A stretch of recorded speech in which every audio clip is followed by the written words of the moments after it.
பூரியா பொங்கலா? இதுதான் அந்த கல்யாண மண்டபத்துடைய வரைபடம்.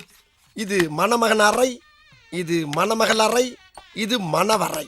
பாஸ் இது சாப்பிடுற இடம் தானே பாஸ்? கரெக்ட். ஓ இன்வால்மெண்ட நான் பாராட்டுறேன். Mic one. Yes boss. நீ என்ன பண்ற? மணமகன் அறைக்கு பக்கத்திலேயே எந்நேரம் நிக்கிற. Okay boss. Yes boss. நீ என்ன பண்ற? சமையல் கட்டு பக்கத்துல சமைஞ்ச பிள்ளை மாதிரியே இருக்க. Okay boss. ஏன் பாஸ் சமயக்கட்டுல இருந்து 4 அடி எடுத்து வச்சா சாப்பிடுற இடம் வந்துரும்ல?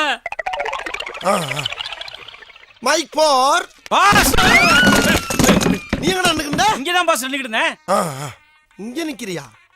நீ நிக்க வேண்டிய இடம் எது இல்ல. போய் கக்கிசிட்ட போய் நில்லு. Okay pass. ஓ என்னடா? பாஸ் கக்கு சொல்லியா ஏறி குச்சி கூட சாப்பிட இடத்துக்கு போயிடலாம் பாஸ். ராஸ்கல். எப்ப பார்த்தாலும் சாப்பாடு சாப்பாடு. இனிமேல் சாப்பாடை பத்தி பேசினா வாய் இருக்காது. வாயில கடிச்சு விட நான் தான். Yes boss. நாம நடத்துற ஆபரேஷன் உரிமைக்கும் உறவுக்கு நடக்கிற உச்சக்கட்ட ஆபரேஷன். இதுல நாம எடுத்து வைக்கிற ஒவ்வொரு ஸ்டெப்பும் நிதானமா ஜாக்கிரதையா இருக்கணும். Okay boss. அங்க தட்டி விட்டு இங்க பாக்குறேன். பாஸ் போட்டுக்க கண்ணாடியும் கருப்பு, அது இல்லாம எல்லாரும் கண்ணன் கரையண்டு கருவா கொட்டமா இருக்கீங்களா, அதனால ஒண்ணுமே தெரியல பாஸ். அப்ப இவ்வளவு நேரம் குத்துமதி பார்த்தா கிடைக்குதாடா? ஆமா பாஸ். ரூபாய்க்கு 4 கண்ணாடி வாங்கினா அப்படித்தான் இருக்கும். கம்பெனி சீக்கிரத்தை வெளியே சொல்லாதடா. வாய மூடுறா. டிஸ்போஸ். பாஸ் என்ன ஆபரேஷன் அரை மணி நேரமா சொல்றீங்களே, டாக்டர் யாருமே வரல. நர்ஸ் கூட வரலையே பாஸ். இப்ப இந்த குண்ட மேல போறேன் வரும் பாரு மண்டைக்கு. ஐயோ ஓடிலாம் வா.